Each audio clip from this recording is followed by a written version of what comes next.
Many ancient cultures revered serpents and snakes, attributing to them meanings such as fertility, rebirth, healing, protection, wisdom, and the duality of creation and destruction. Across civilizations, serpents were seen as intermediaries between the human and divine realms, embodying life cycles and transformation. In ancient Egypt, serpents like Wadjet, the cobra goddess of protection and fertility, and Apep, the serpent of chaos opposing the sun god Ra, symbolized divine authority and royal protection, with cobras adorning pharaohs' crowns as the uraeus. Mesopotamian cultures, including the Sumerians, Babylonians, and Assyrians, worshipped Ningishzida, a god of vegetation, fertility, and the underworld, where serpents were linked to immortality and healing. In ancient Greece, serpents signified wisdom and renewal, exemplified by Asclepius, the god of medicine, whose serpent-entwined staff became a symbol of healing, and Python, the guardian of the oracle at Delphi. In Hindu and Indian traditions, Nagas, semi-divine beings with human and serpent features, were connected to water, treasure, and spiritual power, with Shesha, the cosmic serpent, supporting Vishnu, and Kundalini representing spiritual awakening. In Chinese and East Asian cultures, the serpent or dragon symbolized wisdom, power, longevity, and harmony, with Nuwa, the half-serpent creator goddess, playing a key role in creation myths. Mesoamerican cultures, like the Maya and Aztec, revered feathered serpents such as Quetzalcoatl and Kukulkan, embodying the duality of earth and sky, as well as wisdom and fertility.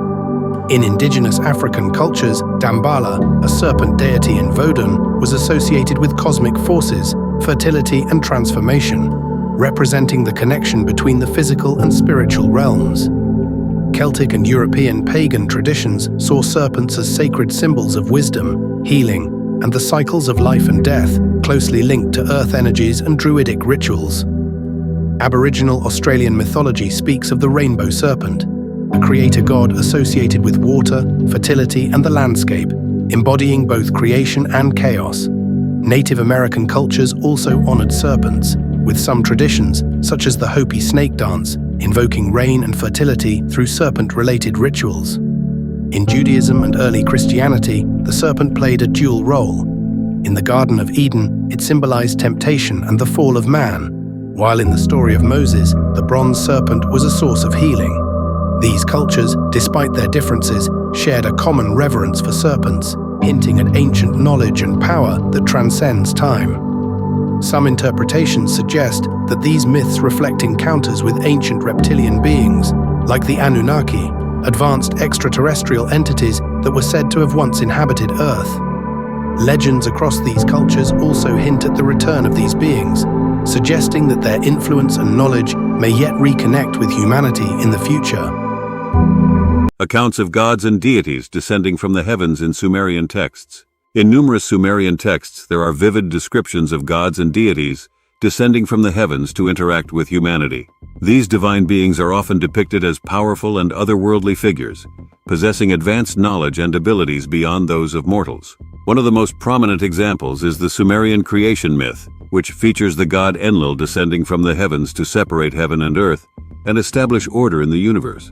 Similarly, the god Marduk is described as ascending to the heavens to battle the chaos monster Tiamat and establish his reign over the cosmos. In addition to creation myths, Sumerian texts also contain accounts of gods descending to earth to communicate with humans, impart wisdom, or intervene in human affairs. For instance, the god Enki is depicted as descending from the heavens to instruct humanity in various arts and sciences, including agriculture, craftsmanship, and writing. These accounts of gods descending from the heavens are often interpreted within the context of the ancient astronaut theory, which suggests that these divine beings may have been extraterrestrial visitors who imparted knowledge and guidance to early human civilizations. Proponents of this theory point to the advanced knowledge and technology attributed to these gods in Sumerian texts as evidence of their extraterrestrial origins. However, skeptics argue that these accounts are purely mythological and symbolic in nature, reflecting the religious beliefs and cultural practices of ancient Sumerians, rather than actual encounters with extraterrestrial beings. They suggest that the gods described in Sumerian texts are anthropomorphic representations of natural forces or abstract concepts, rather than literal beings from another world. Regardless of interpretation, the accounts of gods descending from the heavens in Sumerian texts continue to intrigue scholars and enthusiasts alike, prompting ongoing debate and speculation about their true meaning and significance in the context of human history. A new government report is raising eyebrows across the country, especially among anyone interested in extraterrestrials. Our Alexandra Limon has the story. Physicist and Harvard professor Avi Loeb says there's a possibility humans aren't the only civilization in the universe. Whether we live in such a reality or not is not a philosophical question. We just have to look out. Loeb teamed up with the Pentagon office that investigates unidentified aerial phenomenon, and they released this draft report that indicates it is possible that alien ships have already visited our solar system. Specifically, Loeb thinks the first interstellar object spotted passing through our solar system in 2017 that was given the name Oumuamua could be an extraterrestrial mothership. Loeb says Oumuamua didn't have the characteristics you'd find in meteors or other known objects. So this is one of those things that when you look at it, you know, you've been seeing a lot of stuff in the news lately, and then a lot of strange things happening. It's not just me, but a whole lot of other people are doing these videos, and they're talking about this exact same thing. Now, only recently they showed these drones going over, I think, the Pentagon, over Washington, D.C. and stuff like that, these areas. And, you know, these are heavily guarded areas, guys. You know, it would be flying over that space without being taken down is a real trick. You know, I mean, it's almost considered impossible, especially if you're unidentified. As in this case, you know, they're considered what they were called before UFOs and now UAPs. So instead of unidentified flying objects, which you probably all are very privy to, these are unidentified aerial objects, because aerial in the sky, right? Now, Avi Loeb is, you know, someone from the government himself that, you know, that works in the Department of Science and Physics. And then he's an astronomer as well. So just imagine this guy coming out and actually making this claim to the media. So these are the two things I look at here. There's I look at it like this, like he's working for the government, you know, and he's kind of put there to give out propaganda of some sort, or maybe to prepare the people for the reality of what's coming. This is kind of what they do, actually. They put everything in the media first to present it to the public, you know, in a, you know, on mass scales, and this way, whenever something happens, it's more acceptable, you know, kind of making it more palatable to the mind and to our, you know, ability to reason. This is like the Twilight Zone, you know, to the power of 2 million, you know. I mean, it's just exponentially so much larger than anything we would have experienced in the past. And I love the Twilight Zone, by the way, guys. I'm a big Rod Serling fan, and I watch that religiously. But getting back to this, yeah, this is impressive, you know. So I'm going to keep putting up this stuff. And this is what I wanted to do originally, but if you... I don't know if anybody cares, but, you know, I've just been through so much in my life, and on account of who I am and things that I think about and what I do, and it's just been too much. But this is giving me a chance to breathe a little bit and to enjoy life a little bit at the age of 54 after having basically my entire you know, prime of my life taken away from me. But anyway, guys, I'm not going to be bitter about that. I'm going to be happy I'm still alive and still able to present the things that I've wanted to for so many years. I hope you guys enjoy. So sit back and relax, and let's watch the rest of this. Consider a possibility where an object as big as Oumuamua, which was football field size, is a mothership. He says the mothership could have released smaller ships or probes to study our solar system after spending a long time to get here. With chemical rockets, it takes less than 1 billion years to traverse the entire Milky Way galaxy. Loeb says if Oumuamua was a ship, there likely wasn't life on it. Instead, he believes it could have been operated by artificial intelligence. An artificial intelligence system that stays dormant for that period and just gets activated when it comes close to its target. So here's something else I found really fascinating, and everybody's been, or a lot of people have been posting that was in the area of Washington, D.C. about a strange crash landing. Now, the government also confirms that something happened. They had no choice because there was so much police presence there and so many people posting about it. This is the one wonderful thing about being able to have a cell phone and camera and access to the internet, is that before they can dismiss anything, we can show proof. And I think that's probably become a real problem for the people that are trying to kind of get one over on us, pull the veil over our eyes, and I think this has become a real problem and a real issue for the government and whoever else is perpetrating anything that's like this at all. But who knows? This could be Project Bluebeam. We don't know. So it's fascinating. But let's take a look. Let's take a look and see what they have to say. I'm curious to know what your comments are, your feedback, what your perspective is as well, because I'll be talking a lot more about these things, and love to hear your feedback. Huge trail, like someone crash landed. What the heck is that? What is this? I wonder if there's anything on the news about this. Yo, am I tripping right? Okay, so I'm in Raleigh, North Carolina. Please tell me if anybody saw this. But I was coming back from the gym off of this back road outside of Raleigh, North Carolina, and we're like the road and the trees and the sky opens up. What the I swear I saw giant sparks, like a plane, like maybe on fire, or like, I don't know, but it was like there was sparks across the sky, and it left like a huge like illuminated smoke trail like behind it for a long time. And then like 3 seconds later, the biggest aircraft I've ever seen in my life flies right over my truck, and it was completely silent, and it had like 4 flashing lights on it. What the fuck? And then now, like right outside, I'm here for work, living in a hotel, and right outside my hotel there's like 4 black undercover police officers just like posted up at an intersection. I don't know what the did I just see?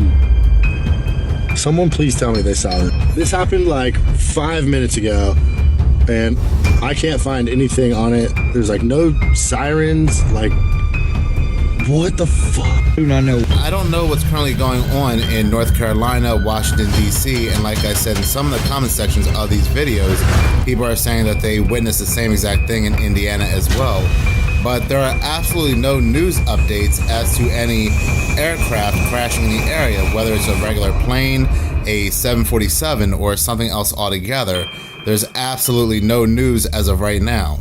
But this actually reminds me of a video I had seen not too long ago where a couple of guys that were in their car driving, and they witnessed something bizarre in the sky. They were recording it, and then a couple states over, somebody else recorded the exact same thing, but these orbs or whatever they were circling this thing that was on fire.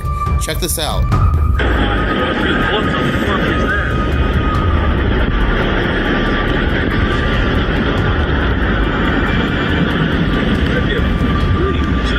That's not a plane. It's a giant airplane. It's just circling around. And then it's disappearing. The lights are turning. It's stopping. So guys, as you can see, there's something really going on here. I mean, I'm not too sure exactly what it is myself, but I'm kind of excited. I know everybody else is, this could be some sort of invasion. I mean, we're on the brink of war right now. I'm sure you guys have been keeping up with the Middle East, not just the Middle East, but Russia, China, North Korea, Taiwan. I mean, they've got some heavy hitters that are either aiming weapons at each other or have already taken strikes at each other. Now, there's been threats thrown around about nukes. Now, if you guys don't believe that we could be potentially in a situation where nukes would be, used, you haven't studied history, and I'm not saying that I'm not taking away from the fact of humanity and everybody wants good things to happen. At least I hope so. I'm looking at the reality of life. I'm saying that yes, we used it in Japan already, and we've also been using it for testing other different things. The United States and also the entire world. All the different countries have been, to their nuclear programs, testing their weapons and what they can do, and that's how they can make whatever configurations or things that they need to do to make them better strategically. But the thing that we have to realize here is that if there is an alien force or an intervention outside of what's happening right now, I mean, that would be phenomenal. I don't know if you guys remember who Ronald Reagan was. He was a president when I was very young, and he was also an actor, actually. And if anybody knows, they'll know who I'm talking about. But he once said that the only thing that would ever bring humanity together is if we had an alien threat, an outside threat to all of us, and then all of humanity would have to come together and fight. Now, the funny thing is that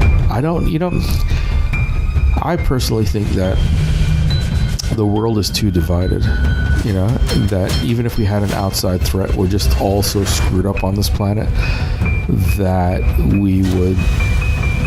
it would have to be like Independence Day, where they take over the entire world. Then I can see that happening.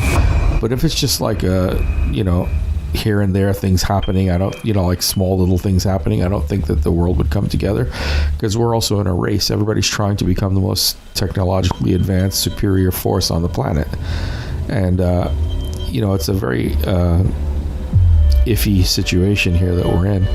It's kind of like how, that term dog eats dog type of thing, who's got the juice, that type of thing. If you ever heard that phrase from the movie, back in the day, Boys in the Hood. So, this is gangster shit going on. I'm not going to lie. It's what it is. It's gangster shit on a much different level than we've ever seen. Because now, like I said, we've had players involved and nobody knows who they are, which I believe. I mean, if you study, if you looked at any of my videos or any of the videos online about aliens now, a lot of them, especially like Billy Carson and Zecharia Sitchin before him, and there have been others talking about the ancient Sumerians from Baghdad. What's coincidental that during the time of discovery of a lot of ancient artifacts of ancient Sumeria was when the United States went in there and invaded Iraq on false pretenses, which, were then admitted by George Bush later on. To go so far as to take down an entire country. And they also took whatever artifacts that they found there. And those artifacts may not be just like antiques, like sculptures and things like that. They may have found, because you remember, this is where the Anunnaki was. They talked about genetic manipulation and all those things. So of course, that would make sense. That would make sense. If you know that there's a place where you have you can get access to, because you have the power and the might to, and the force to be able to do it, and you can just go in there and take it. Most governments would do that. I mean, that's just a given. Now, what they do with that technology, if they have that technology, or if that technology has been dispersed around the planet, there could be a situation where different intelligent life could be working with other countries, and and setting us up all for failure here. Kind of like what, I hate to say this, but what the British did back in the day when they wanted to take over land. They would divide and conquer. How would they divide? They would kind of put everyone against each other, let them kill each other off first, then come in and just take them all out. And that's kind of like how I look at all the Bibles that have been dropped here on the planet. This is nothing against religion. I'm just saying that, what if there was such an intelligent, group of I want to say aliens or life form or intelligent life forms or whatever that were out there, and they decided, hey, we're gonna manipulate you people so we don't have to do the work, because we want to keep the planet, but if you guys kill each other off, we can still harness everything you've built and use it. I mean, that's basically kind of like what they would do. It's like if you have, let's say, a mansion, a car, this and that, and a highly technologically advanced hookup, set up at your house, at your mansion. Just take the guy out that's in the mansion, and you can have that to yourself. It's like, that's kind of like what the mentality may be. And I'm not the only one that's speculating. I think even Einstein himself, if I'm not mistaken, it was either him or someone else. It could have been Isaac Asimov, who's a great, the guy that wrote iRobot, a great science fiction writer. But one of them said that if there was such a thing as I think Stephen Hawking may have mentioned this as well, that if there's a more advanced intelligence race, what do you think they would do? Look at what we did to the people that were primitive here on this planet. We went in, divided and conquered and taken over, right? So, that's why I said there's a lot of things that people aren't looking at. And these things do baffle me. They go through my mind. They kind of scare me when I see what's going on. And before I keep going on, I can go on forever on this topic. It's one of my favorite topics from what happened to me. If you see my videos and you see what happened to me when I was a kid, you'll see why I'm so intrigued by all these things. It's kind of similar to Billy Carson's incident. If you've seen Billy Carson and what happened to him, it's very similar to what happened to me. It made me question all my life, how could this happen? I don't understand it, and I need to find out. But, all right, let's take a look at the next video and we'll see exactly what's going on here. All right, so hang tight, guys. Hey, I hope you guys really enjoyed this. I'm really trying to make this detailed. I'm putting a lot of work and effort into it for you guys. And I'm so happy that I have so many subscribers now that are really, tuning in. And I'm going to be creating a lot more work for you guys. I'm taking all the time I can because I'm going through some things physically and mentally as well. There's a lot of things that I've lost in the last decade or so and recently as well. But, guys, you guys are helping me to feel better about myself, and this is something I've been repressing since I was a child because I was just too ashamed to bring it forward, especially if you knew my situation and why I had to hide all this stuff that was going through my mind and things that I've been through in my life. But I'm displaying it for everyone here, and hopefully there are believers out there, people that have experienced the same thing I have, and even if you haven't, you just believe, and that's good enough. So guys, if you like what I do, please hit that subscribe button, hit that like button, and also hit that notification bell. All these things will help the algorithm to help me gain more people to see what's going on and to hear my message as well. And guys, stay safe, and I'll see you in the next video.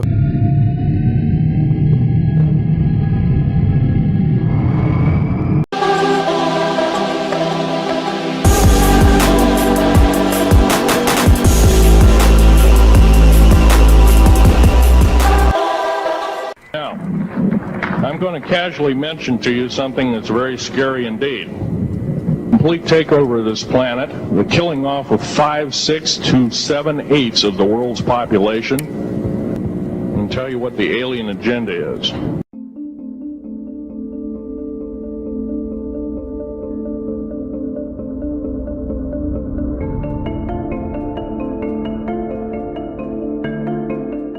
We're deeply concerned both by the alarming levels of spread and severity and by the alarming levels of inaction. We have therefore made the assessment that COVID-19 can be characterized as a pandemic. Pandemic is not a word to use lightly or carelessly. It's a word that, if misused, can cause unreasonable fear or unjustified acceptance that the fight is over, leading to unnecessary suffering and death. Because all aliens, regardless benevolent or otherwise, they're carrying germs and diseases and bacterium in and on them that are deadly to us. If I were making policy, I'd quarantine them all. Because how do we not know that some of our diseases like AIDS, Ebola, hantavirus, and a few of these other weird designer diseases, as I call them, are not made from the cadavers of some of these aliens as a biological weapon to use against the people of these. Coronavirus has multiple parts. Inside the virus lies the genetic encoding that allows the virus to hijack human cells and turn them into virus factories. A protein encapsulates the genetic material known as the viral envelope. On the surface of the viron are S and HE proteins. The structure of 2019 novel coronavirus is a mutation.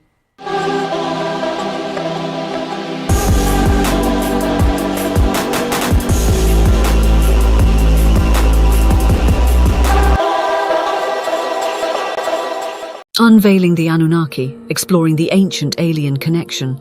In the realm of ancient astronaut theories, the Anunnaki stand out as a compelling enigma, sparking intrigue and speculation about their possible role as ancient alien visitors to Earth.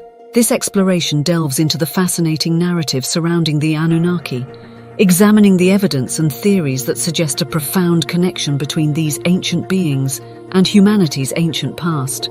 The Anunnaki are believed to be a group of deities mentioned in ancient Mesopotamian texts, particularly those from Sumeria, one of the world's oldest known civilizations. These texts describe the Anunnaki as powerful beings who descended from the heavens to earth, wielding advanced knowledge and technology far beyond the understanding of the ancient Sumerians. One of the central tenets of the Anunnaki hypothesis is the idea that these beings played a pivotal role in shaping human civilization. According to proponents of this theory, the Anunnaki genetically engineered humans as a labor force to mine gold and other resources, spurring the development of civilization in Mesopotamia and beyond.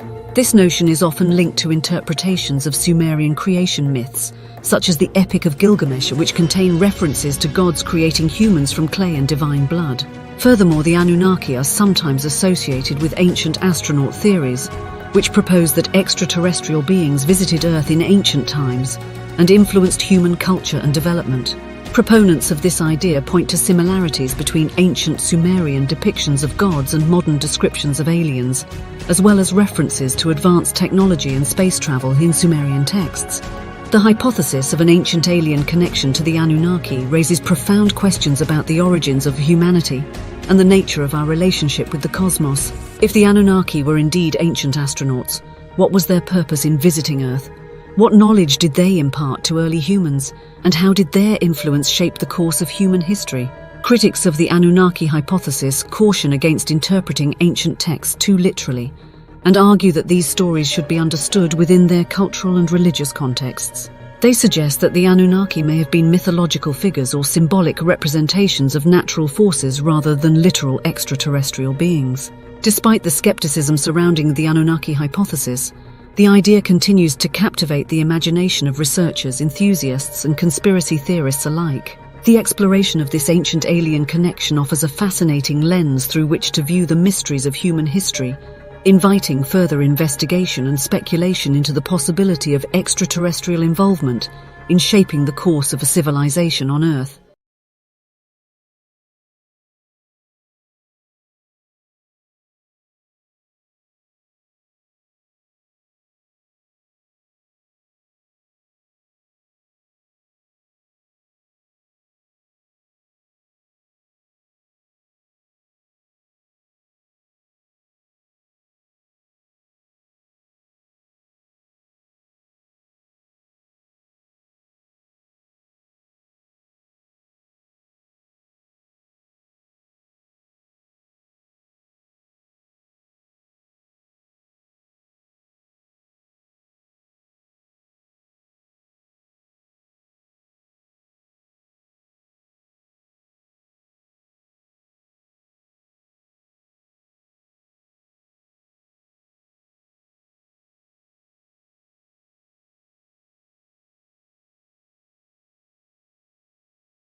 The notion that ancient Sumerians were aliens and that the Anunnaki were scientists creating hybrids who have been present on Earth for millennia is a fascinating and provocative concept that has captured the imaginations of many. According to this hypothesis, the Anunnaki, a race of extraterrestrial beings mentioned in Sumerian texts, arrived on Earth in ancient times and played a pivotal role in shaping human civilization. The Sumerians, often considered one of the world's earliest civilizations, left behind a wealth of texts and artifacts that hint at advanced knowledge and technology beyond their time. Proponents of the ancient Sumerians being aliens argue that their achievements, such as the development of writing, mathematics, and astronomy, could not have been accomplished without outside influence. Central to this narrative is the idea that the Anunnaki genetically engineered humans to serve as a labor force, perhaps for purposes such as mining gold or other resources. This echoes stories from Sumerian mythology, such as the creation of humans from clay and divine blood by the gods. The connection between the Anunnaki and other mythological beings, such as reptilians or serpent-like creatures, is also a significant aspect of this hypothesis. Some believe that the Anunnaki may have been associated with reptilian beings, often depicted as serpent-like entities in various mythologies around the world. For example, the Naga in Indian mythology and similar serpent beings in other cultures are seen as potential manifestations of the Anunnaki or other alien beings. Furthermore, proponents of this theory often tie the Illuminati, a purported secret society believed by some to control world events, into the narrative. According to some interpretations, the Illuminati are descendants or collaborators of the Anunnaki, wielding power and influence over human affairs for centuries. While this hypothesis remains speculative and controversial, it offers a thought-provoking lens through which to re-examine ancient history and mythology. By exploring the possibility of extraterrestrial influence on human civilization, it challenges conventional narratives and encourages us to reconsider our understanding of the past. In conclusion, the idea that ancient Sumerians were aliens and that the Anunnaki were scientists creating hybrids opens up a vast realm of possibilities and questions about the origins of humanity and our place in the cosmos. While it may stretch the boundaries of conventional scholarship, it invites us to explore the mysteries of our ancient past with curiosity and imagination. Please subscribe if you enjoyed our video and don't forget to hit the bell icon for future episodes.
Like I said, the reason that I created this channel is so I could actually just speak about the things that I've experienced. I'm going to just go through this video without putting a whole lot of emphasis on everything, but one of the very first experiences I had was of seeing a UFO when I was a kid. I was like 9 years old. I remember going outside, taking out the garbage, and I was, just before we go there, I was already a kid that was having dreams every night that were just keeping me up, and I couldn't sleep at all when I was a kid. I would see things, literally see things in my room.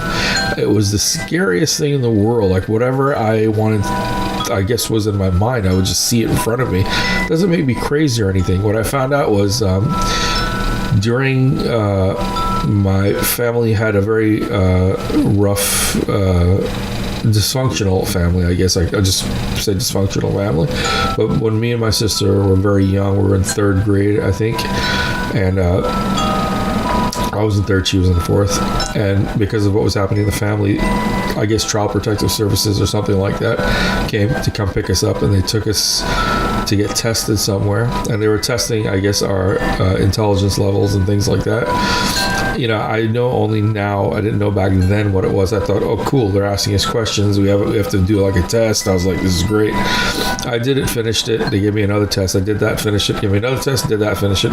So they brought me and my sister together, and I remember the gentleman and the woman that was there both speaking, saying, they asked, well, how did she do? I said, oh, her intelligence is average, and my sister's probably gonna be really pissed off that I said that. But when they said, how did he do? They said, we don't have a test high enough for him. His intelligence is off the charts. That's the words I heard as a kid. I'm sure that there are many people like me in the world. I'm not anybody that's unique in any way, except in my own individuality of my own perspectives. That's the only way I'm unique. I think that everybody has the same potential in this world, and I think that we're all at different stages, guys. That's all it is. But getting back to the story was that when I had seen that that whatever that light was in the sky, I remember it moving up to the side, down, and back over again, making a full square, and then pow, shooting up into the sky at such a high speed. And you know, even as a young child at the age of 9 years old, whatever I was at that time, I remember thinking to myself, there is nothing that I know of that can make those movements. No planes. Even at that age, I kind of understood the idea of physics somewhat, the basic physics, you know, the things that a child would know. And I was like, I don't remember seeing anything that we have that's capable of doing those maneuvers. And of course, as a child, I didn't use those words. I probably used a lot more funny words to describe it. But yeah, I was doing this amazing feat of movement, and it was fascinating. You know, I remember as a child seeing that, but then I had other things that happened, and I'm just, like I said, I'm just going to briefly go through this. Shortly after seeing that, I remember I had this is Brooklyn, New York, again, 1978, 79, somewhere.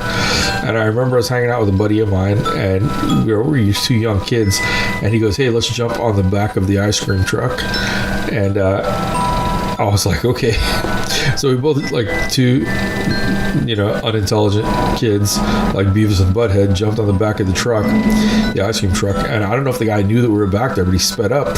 My friend jumped off, and I hung on because I was scared. And he goes, hey, jump, man, jump. So I was like, okay, I jumped. The next thing I know, I remember just hitting my head really hard in the back of my head. Next thing I know, I was being woken up by people, and they're like, oh, man, we thought you were dead. And they're saying all this stuff, and I didn't think anything of it. I got up, I went home, right? And I think I know what happened here, but when I went home, my parents went out that night. Yes, they left me and my sister home alone that night. When we were home alone, I started getting these really bad headaches. Then I started bleeding through my nose, and I remember going over the sink in the bathroom and yelling to my sister, saying there's blood coming out of my nose, and she was terrified because there was so much blood just pouring out of my nose. And that same night, when they came and they saw that I had they saw the blood in the sink, they said, what happened? And then they told her. my sister told my mother and my father, and they panicked. They were like, "What's going on?" But I never told them what happened to me on the truck. I thought they would kill me if they found out that I had done something so stupid. And I remember, I was feeling really sick that night. I remember going to bed, laying in bed, and falling asleep with pain.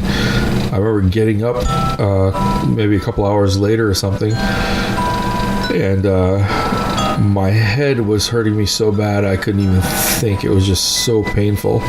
And I remember not being able to make any intelligible words. I was mumbling or something like that. Every time I tried to speak, it would come out like that. I remember that sounded like a zombie, basically. So, at that age, I didn't know what was going on. And I remember thinking, God, I feel like I'm dying. I was a child. And my sisters had a bed in the same room towards the foot of my bed, towards the windows. Right across from me towards this side is where to my left was the door going to the hallway into my mother's and father's room, and the bathroom was between. So I remember thinking to myself, if I could just throw myself off the bed, they would hear me, and someone would come and get me. So I remember just crawling to the edge of the bed and just looking down, and it looked so far to me, but I couldn't even move my body, and I said, I have to throw myself off to get some attention here. And I threw myself off the bed, and you just heard thud, like just a sack of potatoes or dead weight just hitting the ground really loud. And then I went trying to scream. I remember this like sound that I made like a zombie. And the next thing I know, I hear my mother calling out. She comes in the room. She's like, what's wrong? And I said, I can't talk. And she touches me and she says, you're burning up. And she was a nurse at the time, or like something like that, dealing, or she'd taken nursing and stuff like that at the time. And I remember she was shocked at how hot my body was, the temperature. She got the thermometer put in my mouth. It was at 103 point something or somewhere around there. I never forgot the numbers. And she said that if this doesn't go down, they're gonna have to take me to the hospital, because also I'm not able to walk or talk or anything. She I have to give her credit for this. She put me in the bathtub and turned the cold water on, just let it run on me for a while. And eventually she brought me back to my bed, and she laid down next to me in my bed and slept with me in her arms. I never forgot that. And this is where it gets strange, guys. I remember when I finally did fall asleep, remember I told you at the foot of the bed, the other half of the room was where both my sisters slept in one bed. That entire side of the room, I was in that side of the room, but it was a cave when I woke up. And I could see on the other side of the room, my half of the room, where my mother was sitting up with her eyes open, like she saw, like she's just like, looks like a zombie, her eyes open really big. And I remember just looking at her and looking around, seeing the cave that I'm in. I can't, it's like this invisible barrier there. I can't get through it, and some other stuff happened there as well. These beings were there trying to take me with them, and I said no, and I started fighting back. And they were like, he's hostile or something like that. He's violent. Don't, just let him go. And but they were still fighting. Some of them were still fighting to take me. And I remember my grandmother, who told me, anytime you feel like you're in trouble or something's going on, just pray to God. And I said, okay, well, who do I pray to? And this is really interesting. I said, who do I pray to? Do I pray to Jesus? And then I remember seeing in the Bible, I studied the Bible when I was a kid with my grandmother. And I said, wait a second, Jesus always talks about praying to his Father, who's God. So I said, that's who I'll pray to. So I started praying to God, Jesus' Father. And this light, or a being of light, showed up, and I looked at it, and I was scared, and it put its hand out towards me, and I went to put my hands out, and I hesitated. And then I looked at it, and I was like looking at the light being, and I'm like thinking, what is this? This is weird. But something showed up after I prayed. Is this God? And it looked at me and kind of smirked in this weird way, which is really strange. It looked highly intelligent, is what I'm saying. And it almost took what I said as a joke. Like, in other words, that it was probably a very human thing that I did to whatever that was assuming that it was God. And when it reached out its hand towards me, I grabbed its hand, just putting all my trust into it. I just did call on God. So I'm hoping and praying that this is something of that nature. And it walked me right through the invisible barrier. I remember that. And when I was holding on to its hand, and when I looked at my mother goes, "What are you doing?" And I said, "You won't believe what just happened. I was stuck in this place, and this person or this thing got me out." I turned around to look, and it was gone. It was gone. I never forgot that. But that left an imprint in my mind. The first imprint, the first thing that it made me do was question, what was that invisible barrier? How did the room change like that? You remember, this is 1978, so we didn't know about technology like we do today, like simulated reality and even a potential holodeck and holographic technology, and how they can, with a neural interface, how they can manipulate the mind, and all these things that we're learning now. But I want you to keep in mind, guys, that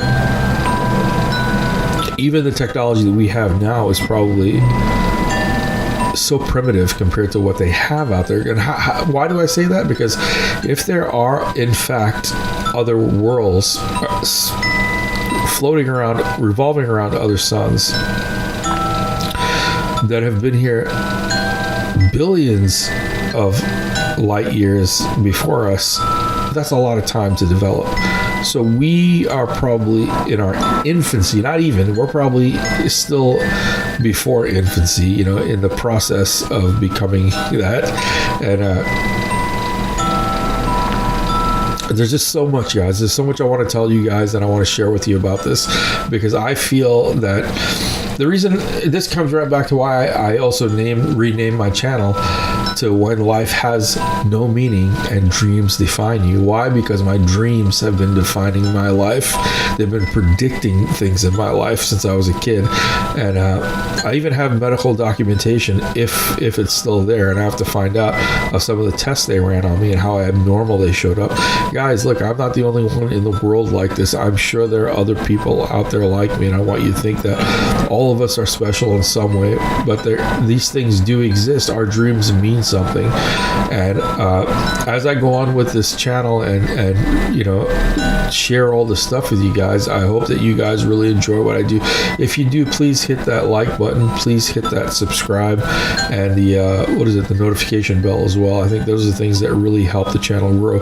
I won't be doing any more content on the police brutality or anything violent anymore. I realize that, if you know my background, I had my arm, my leg, and my neck broken all on account of these people from what happened from 20 years ago after 9/11 when the cops did what they did to me. But I'm working through that. But I believe everything happens for a reason. There's nothing that in life, everything is spiritual, even though we think it's all physical. Physical seems to be the simulated reality, as they say, the Matrix. Spiritual seems to be the real essence of what we are and who we are. But guys, I will leave you with that. And remember, when life has no meaning and dreams define you, this is my channel. This is what I'm about. I'm TSPRavshiva, TSP, the spiritual philanthropist. I'll see you guys in the next video. Thanks for listening. And if you have anything that you want to share, please put it on there. If you want to be interviewed on here, we can even do that and have a discussion, or send me something.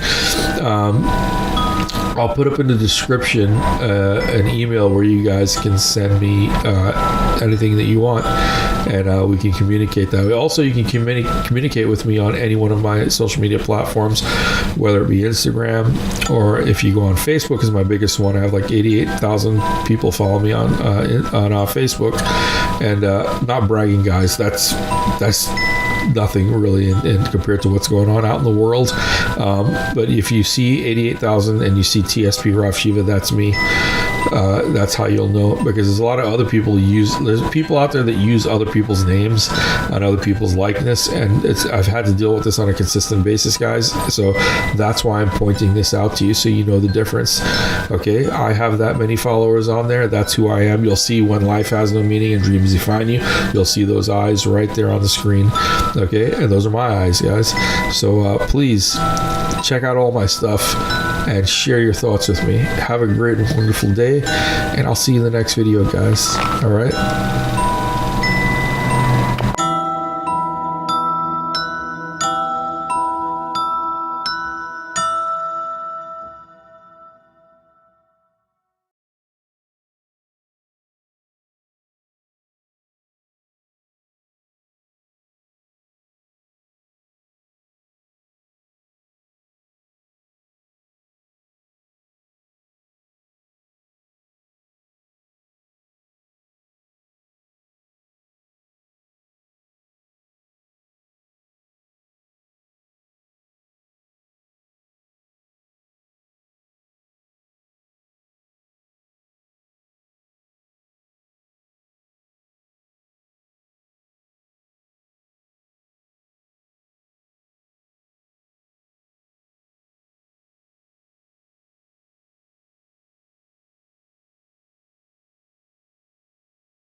Hey everyone, it's me, TSP, the spiritual philanthropist, Ravshiva, and I just wanted to show you guys that, I put a lot of stuff out there, and over the last decade or more, 2 decades, but somehow Facebook removes a lot of it, and I'm pretty sure it's to disprove me, but I was accurate on 9/11, I was accurate on the flood during Sandy, the water rising up into New York City. That's all gone. I can't find any of that stuff. I have people, which I'm going to get to try to interview on what happened during, right before COVID, where I predicted COVID, ahead of time, and they even recorded it. I lost some friends over that. And, it's a strange thing when you have the ability to do these things, because everybody calls you crazy until these things happen. And then when it happens, they try to hide it. The government tries to hide people like me. I know that for a fact. Somehow I was able to retain this, and I'll show you on June 5th, which you'll see here in this post.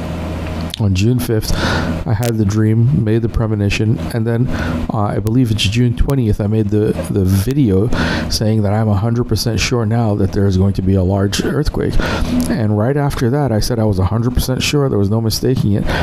And when I said, I wasn't sure where exactly it was going to be, but I knew it was a place where things were made of stone, which was someplace like Turkey or someplace, in the Middle East or someplace like Afghanistan or Pakistan. That's exactly where it happened, was in Afghanistan and Pakistan. So go ahead and watch this video, and please, just leave your comments and your feedback. I'd love to hear what you have to say. And if you do like what I do, please, hit that like and subscribe button, guys. Have a great rest of your day or night, and please watch my videos and help support me in what I do, because I'm being ostracized and censored by the United States government and many others, and I have proof of all of this as well.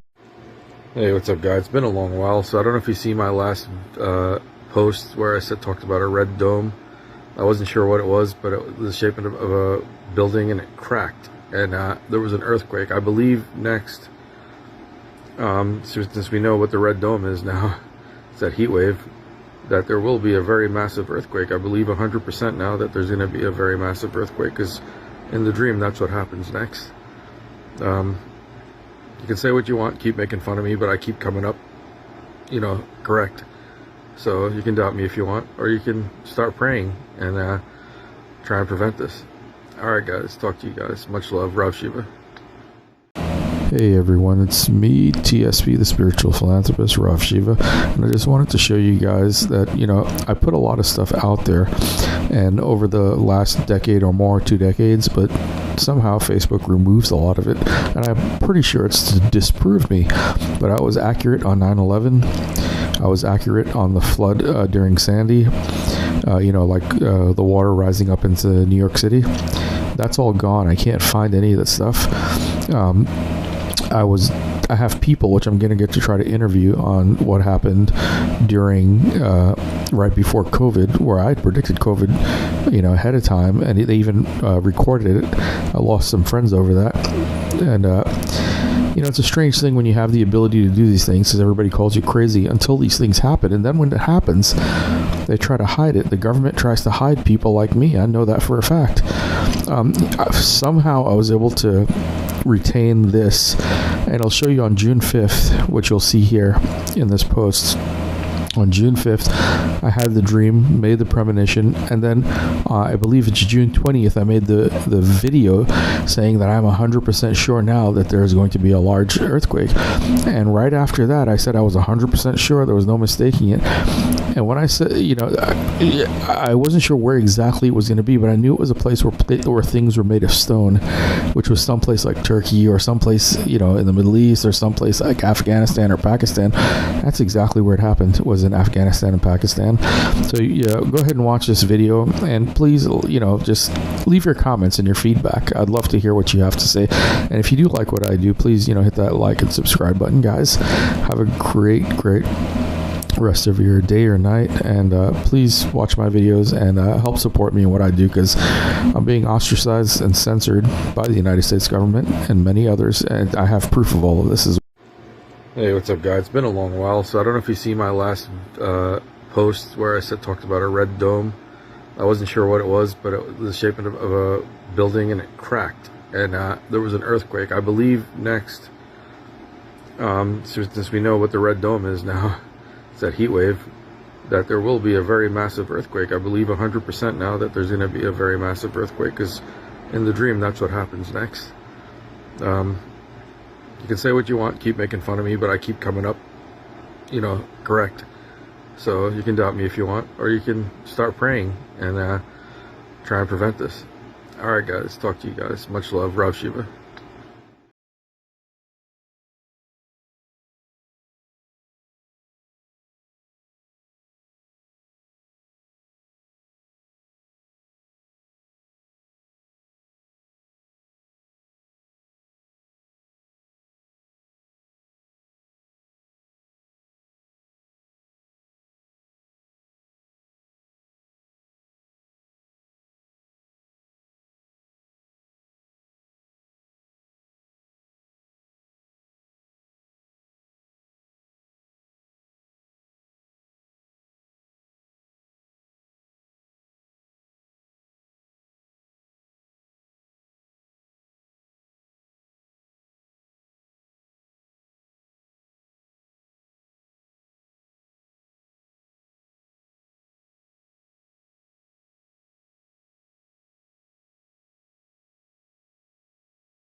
real-time karma, right?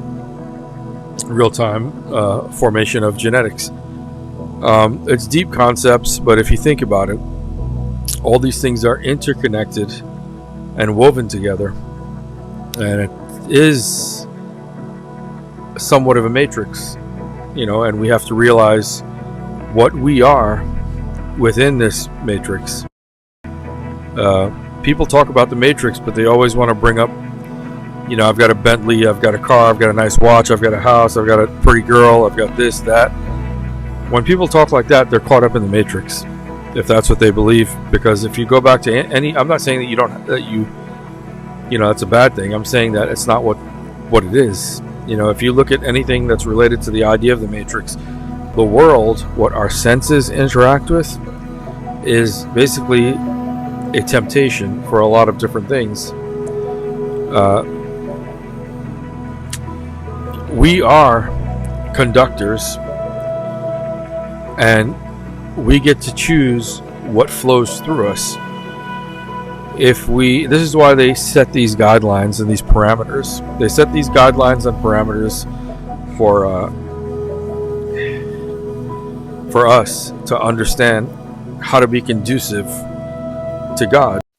In the annals of history, two great minds have left us with profound wisdom, Albert Einstein and Yeshua the Christ. Albert Einstein, the embodiment of scientific genius, gave us a perspective on the futile cycle of insanity, defining it as repeating the same act and expecting a different outcome. On the other hand, Yeshua the Christ, the beacon of spiritual enlightenment, taught us the golden rule of treating others as we wish to be treated. These two pieces of wisdom, though originating from contrasting realms of thought, are equally pertinent to our current times. They call for introspection, understanding, and action. Yet in the midst of this wisdom, we find ourselves at an intriguing crossroads. A point where the boundaries of illusion and reality are no longer distinct. A nexus point, if you will, where truth and fabrication intertwine and dance in unison. As we navigate through the sea of information, the lines between illusion and reality have begun to blur. In this age of constant information, we find ourselves at a unique crossroads, the nexus point where illusion and reality meet. This nexus, this intersection, is a fascinating concept, a place where truth and falsehood are so intertwined that they become indistinguishable. Now, imagine this point being manipulated, tweaked to serve a particular narrative, especially in the era of social media where perception often trumps reality. Here, the work of Professor James Sylvester Gates becomes pertinent. Gates, a renowned theoretical physicist, discovered an intriguing aspect of reality, an error-correcting code embedded into the very fabric of existence. It's akin to the codes in our web browsers that fill in missing pixels, completing the image. In the hands of the media, this nexus point becomes a tool, an error-correcting code that fills in the gaps of our perception, often with manipulated information. This nexus point, this juncture of illusion and reality, is where the battle for truth is being waged. I am the spiritual philanthropist, and my journey is to navigate this nexus point, to distinguish the illusion from the reality. This quest, akin to traversing a labyrinth of mirrors, demands a discerning eye and an open heart. In an era where information is abundant, yet often misleading, my pursuit is to reach the truth that exists beyond the illusion. The journey is both challenging and enlightening. It is a quest to understand the universe, yet more importantly, it is a journey inward, for within us lies the essence of truth.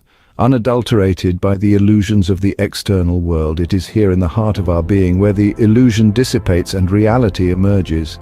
In this age of information, we must strive to become spiritual philanthropists, seekers of truth beyond the illusion. It is through genuine understanding and discernment that we can navigate the nexus point between illusion and reality. As we each embark on our own quests for truth, remember, the soul is essentially seeking itself. Here's a quote by the spiritual philanthropist to ponder upon. He once said, "The soul is essentially seeking itself." Think about that for a moment. It's not about seeking external validation or material wealth. It's about seeking our true selves, our innermost essence. It's an inward journey, a quest to uncover our own truth beyond the illusions of the external world. As we traverse the labyrinth of mirrors that is life, let's each embark on our own quests for truth. Remember, the journey may be challenging, but the discovery of our true selves is the ultimate enlightenment. The soul is essentially seeking itself. Let that sink in as we continue our exploration in the next segment.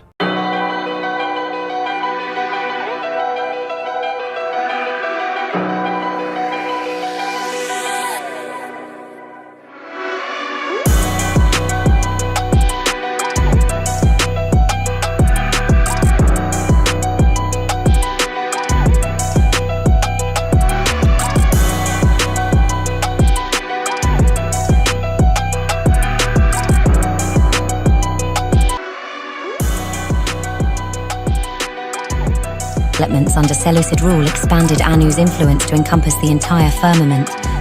Despite his prominence, Anu's iconography is notably absent from Mesopotamian artwork, with no hypothesis. The Anunnaki, a race of extraterrestrial beings mentioned in Sumerian texts, arrived on Earth in ancient times and played a pivotal role in shaping human civilization. The Sumerians, often considered one of the world's earliest civilizations, Anu summoning the mortal hero Adapa, offering him the chance for immortality, which Adapa ultimately rejects. In Hurrian myths, Anu is depicted as a former ruler of the gods, overthrown by Kamabi, resulting in the birth of Teshub, the weather god. But as the illusory nature of reality. It's associated with the idea that the world we perceive is not the ultimate truth, but rather a deceptive veil that obscures the true nature of existence. Maya suggests that our perceptions are often clouded by delusion.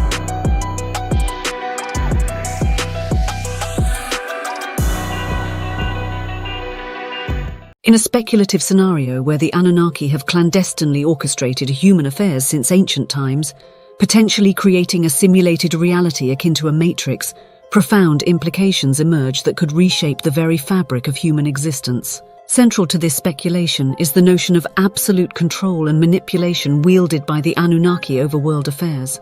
With their purported advanced technology and knowledge, they could covertly influence economies, governments, and individual lives, operating beyond the awareness of humanity. The implications ripple through various facets of human civilization. Religions worldwide would undergo a seismic shift in interpretation, with ancient gods like the Anunnaki viewed as real entities with immense power rather than mere mythological figures. Such revelations could challenge established religious doctrines and prompt profound theological introspection. Moreover, the revelation of humanity living within a simulated reality created by extraterrestrial beings would trigger a global existential crisis. People would grapple with fundamental questions about the nature of reality, the meaning of existence, and the extent of their own autonomy. This could lead to widespread philosophical and psychological upheaval. The scenario also raises questions about technological advancement. If the Anunnaki have guided human civilization, sudden leaps in technological progress throughout history could be attributed to their intervention.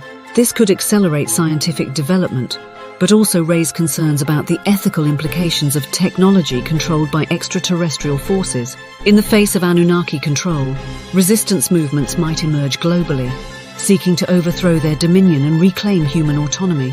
This could spark a global power struggle between those who wish to maintain the status quo and those who strive for liberation from extraterrestrial manipulation. Ethical dilemmas would abound as humanity confronts the possibility of being mere pawns in a cosmic game. Individuals and societies would grapple with questions of free will, personal agency, and the nature of morality in a world where reality may be illusory. Scientific exploration would take on new urgency, as humanity seeks to uncover the truth about the Anunnaki and the simulated reality in which we reside.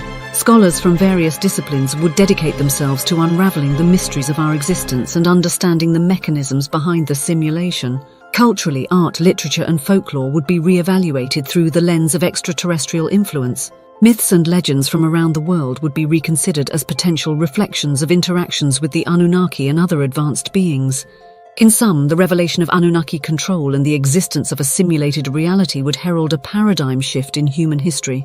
It would mark the beginning of a new era characterized by exploration, discovery, and profound existential inquiry as humanity grapples with its place in a universe shaped by extraterrestrial forces.